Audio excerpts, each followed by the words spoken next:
तो हुआ कुरुक्षेत्र के मैदान में हुआ और 18 दिन तक चला। 18 दिन में 18 अक्षौणी सेना मारी गई। लेकिन परीक्षित जी, शंका की बात यह है कि महाभारत जैसा युद्ध ये हुआ क्यों? सभी को मालूम है कि महाभारत हुआ, खून की नदियां बह गई। आज भी बहनाओ, कुरुक्षेत्र में जाकर के देख लो, अगर मिट्टी को खोदा जाए तो आज भी मिट्टी लाल निकलती है। साक्ष्य प्रमाण। तो शंका की बात यहां पर यह है कि महाभारत जैसा युद्ध हुआ तो हुआ काहे को? माताओं, एक विद्वान कहता है कि महाभारत जैसा युद्ध जो है वो द्रौपदी मैया की वजह से हो गया। द्रौपदी मैया के मुखार बिंद से कुछ अपशब्द निकल गए। द्रौपदी मैया ने दुर्योधन से यह कह दिया था कि अंधे के अंधे पैदा। माताओं, आप लोग बुराई नहीं मानना कि बैठते बैठते हमारी बुराई में लग गए, लेकिन आज की माताएं तो ऐसा कोई बोलती नहीं है जो महाभारत हो जाए। आज की माताएं सब बढ़िया बोलती है ना, और सैफई में तो सभी अच्छा बोलती है। हमारा तो क्षेत्र है। कहने का हमारा मतलब ये है, परीक्षित जी एक बात और बता। आज की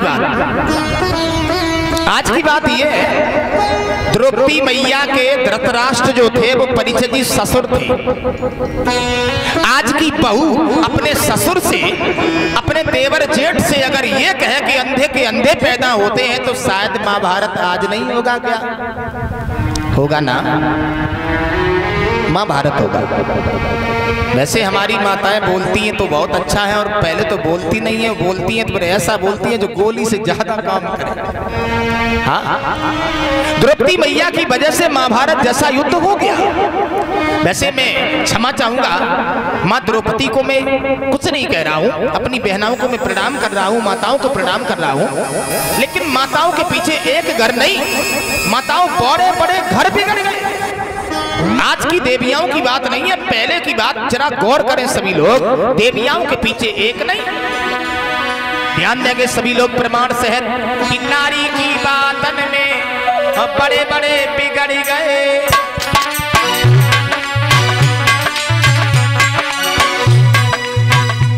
सभी लोग ध्यान से सुनेंगे। बहनाओं, द्रौपदी की बातन से दुर्योधन से उजड़ गए।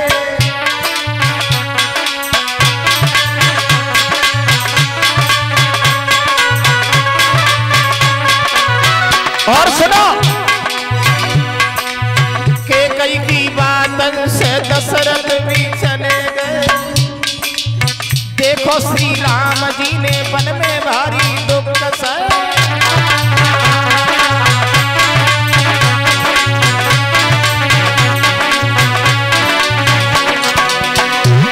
और सुनो,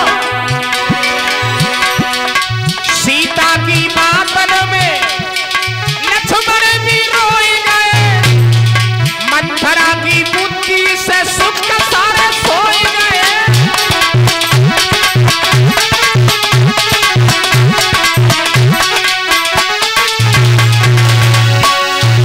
मंथरा की बुद्धि से सुख सारे सोए गए।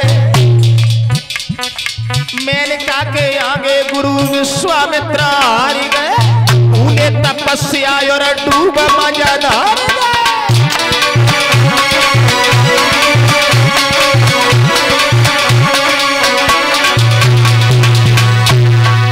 बड़े बड़े पैरन वाले वो भी ना पार गए। लड़की तो बात छोड़ो, देवता भी हार गए।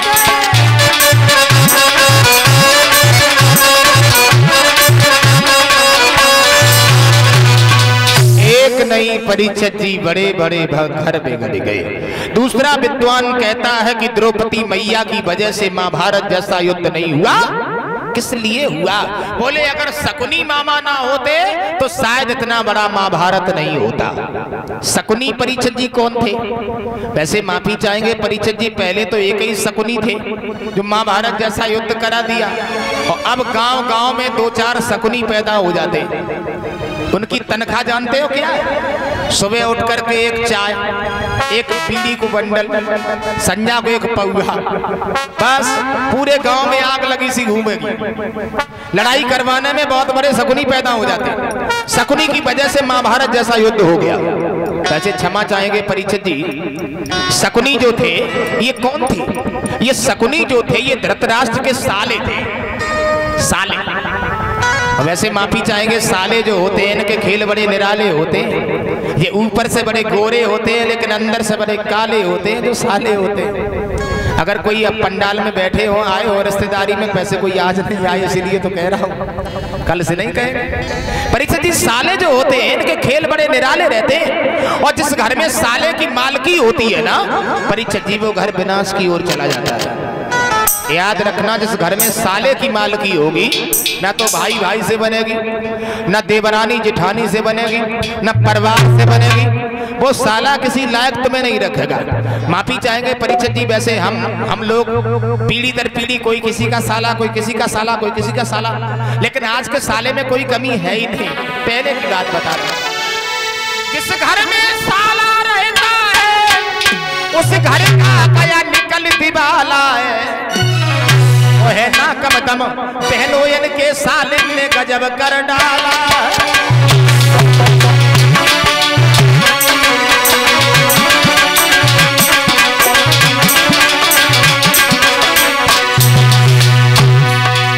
साले परीक्षित जी, प्रमाण सहित वासुदेव का साला कौन था? कंस। कंस ने अपने बहन और बहनोई को जेल में डाल दिया था। वाह भाई वाह, बारे साले, अपने बहन बहनोई को सुख से सोने नहीं दिया। जब कन्हैया का अवतार हुआ था परीक्षित जी, तब कारागृह से बाहर निकाला गया था। जरा गौर करें सभी लोग। चलो कंस की बात छोड़ो, दूसरी ओर देखो।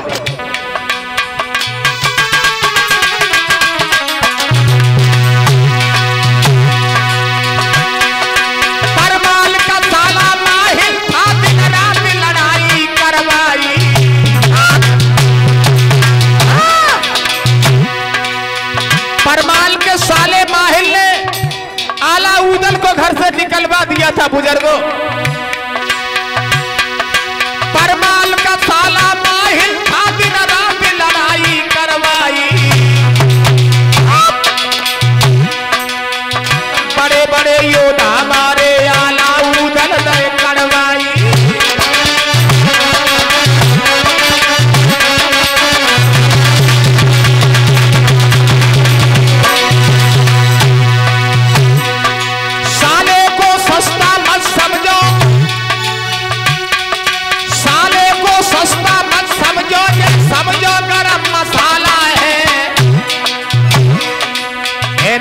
दम पहनो इनके साले ने गजब कर डाला।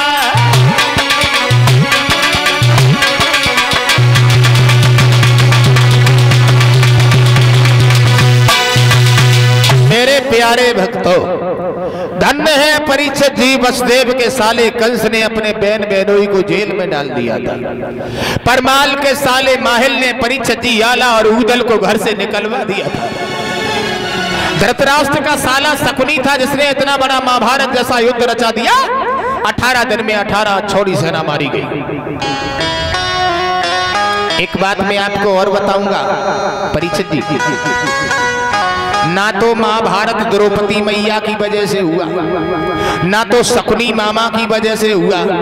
परीक्षित जी, महाभारत जैसा युद्ध जो हुआ है वो धर्म और अधर्म के बीच हो गया। आज भी महाभारत हो रहा है बुजुर्गों, आज भी हो रहा है। दो भाई हैं, एक भाई अगर ईमानदार है, एक भाई बेईमानी करने में लग गया तो उस घर में महाभारत तो होना ही होना निश्चित है। आज भी महाभारत हो रहा है। वैसे क्षमा चाहेंगे बुजुर्गों, अभी कुछ समय पहले मलाजनी के पास में संत नगर में थोड़ी सी जगह के पीछे खून की नदियां बह गई। लोग देखने को गए तो बुखार बिंद से निकल गया कि भैया या तो महाभारत हो गया है? आज भी महाभारत हो रहा है। तो बहनाओं, उसी घर में महाभारत हो रहा है जिस घर में भाई एक ईमानदार है और दूसरा उसके हिस्सा को खाना चाहता है। उस घर में तो महाभारत जैसा युद्ध होना ही होना निश्चित है, उसे कोई नहीं रोक पाएगा। मैं भाइयों से निवेदन करना चाहूंगा, अगर ये महाभारत बचाओ तो अपने भाई के हिस्से को खाना बंद कर दो। अगर अपना परिवार सुरक्षित रखो तो ये महाभारत जैसा युद्ध करने से बचा लीजिए। आधी रोटी खा लेना, एक रोटी खा लेना, भूखे सो जाना, लेकिन अपने भैया के हिस्सा को खाने की कोशिश नहीं करना। बहनाओ, एक बात और बताऊं, जो भाई भाई का हिस्सा खा लेता है वो जिंदगी में कभी धनवान नहीं होता। जो भाई भाई के हिस्से को खा लेता है वो कभी पैसा वाला नहीं होता। उसके आगे पीछे दुख ही दुख लगे रहते हैं, क्योंकि बेईमानी का वृक्ष जो होता है वो बहुत बुरा होता है। बेईमानी का वृक्ष बुरा है, कोई लगा के देख ले, और उसमें फल कड़ुआ आता, कोई खा के देख ले। दगा किसी का सगा नहीं है, अजवा के देख ले, और जिन लोगों ने दगा किया उनके घर जाके देख ले। बेईमानी के वृक्ष में परिचित फल भी कड़ुआ आता है। और याद रखना, बेईमानी का वृक्ष जो लगाता है उसे फल कड़ुआ खाना पड़ता है, और एक बेईमानी करता है पूरे परिवार को दंड भुगतना पड़ता है। तो इसका हमारा कहने का मतलब ये है कि बेईमानी कभी भी किसी भाई की, किसी मित्र की, किसी पड़ोसी की करने की कोशिश नहीं करना। तुम्हारी किस्मत में था जो प्रभु ने तुम्हें दे दिया, आधी रोटी बिना चुपड़ी मिल जाए, संतोष रूपी धन हमारे आपके हृदय में होना चाहिए, हमारा आपका जीवन बड़े सुकून से पार हो जाएगा। मैं सभी माताओं से, बहनाओं से, बुजुर्गों से, भाइयों से निवेदन करूंगा। परीक्षित जी, एक शंका और है, महाभारत जैसा युद्ध तो हुआ, लेकिन कुरुक्षेत्र के मैदान में क्यों हुआ और किसी जगह पर क्यों नहीं हुआ? तो क्षमा चाहेंगे परीक्षित जी, यहाँ पर एक छोटा सा हमें प्रमाण मिला कि महाभारत जैसा युद्ध कुरुक्षेत्र के मैदान में क्यों हुआ। श्रवण कुमार अपने माता पिता को डोली में बैठाल करके परीक्षित जी तीर्थ यात्रा कराने को ले जा रहे थे, जिनकी मैया की आंखों से परीक्षित जी दिखाई नहीं दे रहा है, पिताजी नेत्रहीन हैं। माता और पिता को डोली में बैठाल करके तीर्थ यात्रा कराने को लेकर के चले, सरयू नदी के तट पर जाकर के पहुंचे हैं तो परीक्षित जी थोड़ी दूराई पर मैया को प्यास लगी। श्रवण कहीं से थोड़ा जल ला दीजिए। तो श्रवण कुमार ने माता पिता की डोली को रख दिया, जल लेने के लिए बहनाओं सरयू नदी पर जाकर के पहुंचे हैं। दशरथ जी ने परीक्षित जी एक हिरण के धोखे से बाण छोड़ दिया, वो बाण श्रवण कुमार के सीने में लगा। महाराज श्रवण कुमार रोने लगे। हमारे दीवान जी राजकिशोर यादव जी ऐसी सैपई में पोस्टेड है, ग्राम कतरा मकोया के रहने वाले हैं, हार डाल करके हमारा सम्मान कर रहे हैं। जो हमारे मित्र हैं भगवान से कामना करेंगे भगवान सुख और शांति प्रदान करते रहे। श्रवण कुमार ने परीक्षित जी जैसे ही देखा उस बाण को पकड़ करके श्रवण कुमार खींचने लगे। भगवान, मैंने इस बाणी से कभी किसी को अपशब्द नहीं कहा, मैंने न हाथों से कभी कोई पाप नहीं किया, इन पैरों से परीक्षित जी कभी कोई ऐसा कदम नहीं रखा जो दूसरे को कष्ट हो। उसका नतीजा है मेरी मौत। श्रवण कुमार रोने लगे। दशरथ जी पास में आए तो श्रवण कुमार को पहचान लिया। तो श्रवण कुमार परीक्षित जी अपने मामा से बोले, मामा अब मैं ज्यादा देर तक जिंदा रहने वाला नहीं हूँ, मेरे प्राण निकल रहे हैं, ये बाण खींच लो, दर्द सहन नहीं हो रहा है। परीक्षित जी उसी समय श्रवण कुमार रो करके बोले, मामा जी मेरे मरने के बाद में और इतना कष्ट उठा लेना, प्यासे मेरे मात पिता को पानी जरा पिला देना।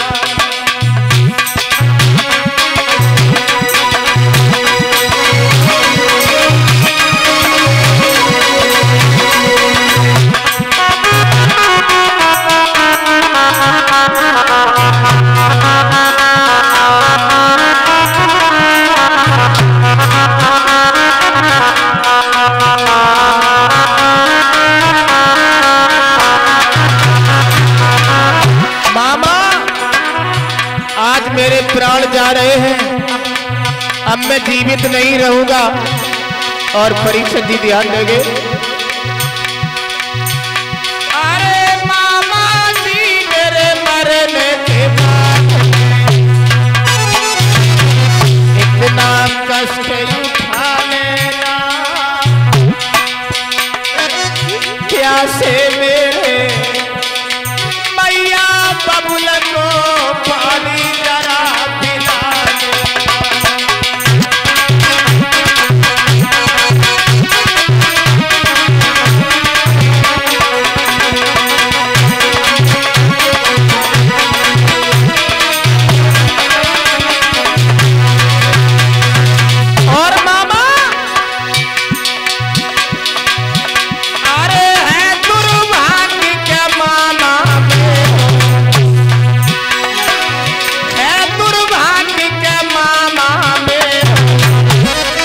सेवा न कर पाई,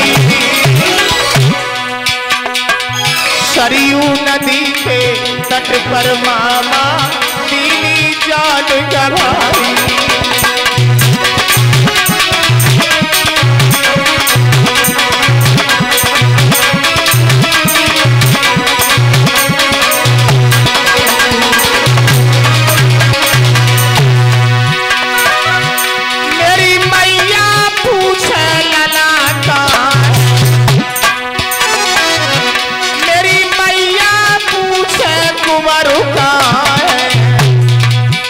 उन्हें संकेतों समझाने, पिताजी पूछे लला कहाँ है, धागा तोड़ बता दे।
परीक्षित जी श्रवण कुमार का प्राणांत हो गया महाराज दशरथ की गोदी में।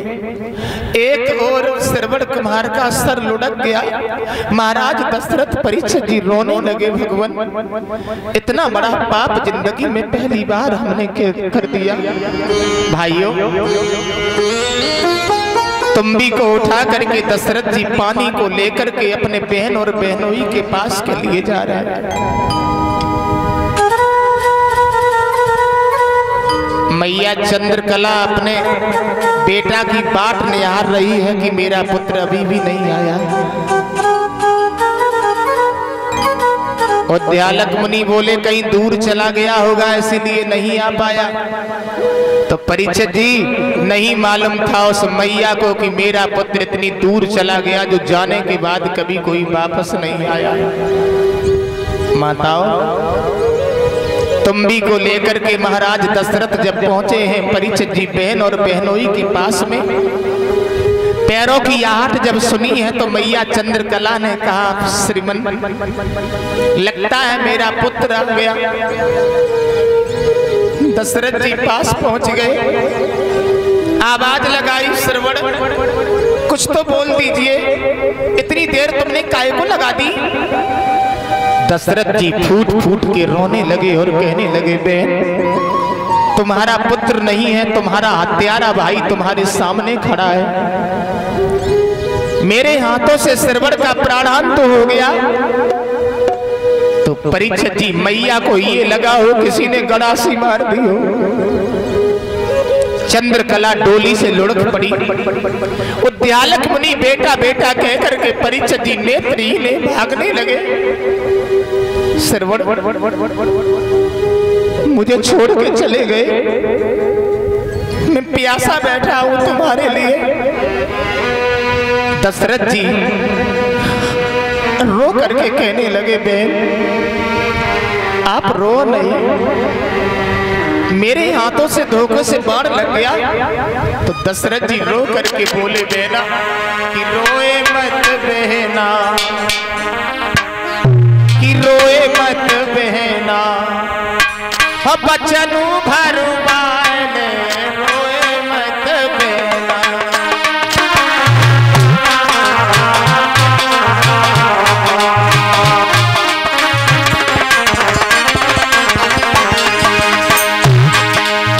ए बहना मैं वचन देता हूं, एक सुंदर सा तुम्हें महल दूंगा, हजारों दासियां तुम्हारी सेवा करने को लगा दूंगा। चंद्रकला कहने लगी, दशरथ तुमने ये अच्छा नहीं किया, हजारों दासियां मेरे पुत्र के स्थान को भर नहीं सकती। बहना रोए मत बहना, बचनो भरवाने रोए मत बहना।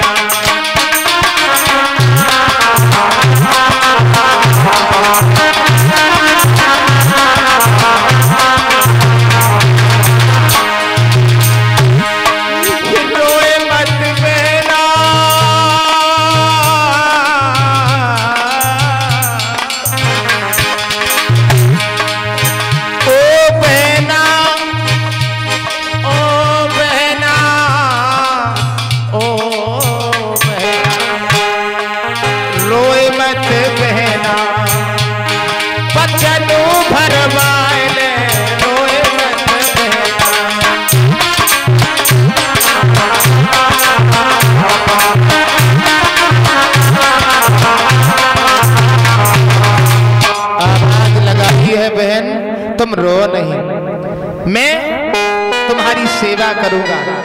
माताओं बहनाओं, चंद्रकला ने मैया ने एक बात कही है, दशरथ एक काम करो, तुम मुझे मेरे पुत्र के पास पहुंचा दीजिए।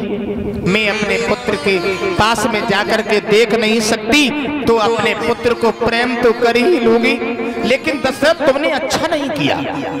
तुमने बुढ़ापे की लाठी को तोड़ करके एक मौत नहीं की, तुमने 3-3 हत्याएं कर डाली, 3-3 मौतें तुमने कर डाली। दशरथ जी चंद्रकला उद्यालक मुनि को लेकर के परीक्षित जी श्रवण के पास पहुंचते हैं। बहनाओं एक बात और बताऊं, मैया के आंखों के सामने अगर एक जवान पुत्र खत्म हो जाए, उस मां का हृदय टूट जाता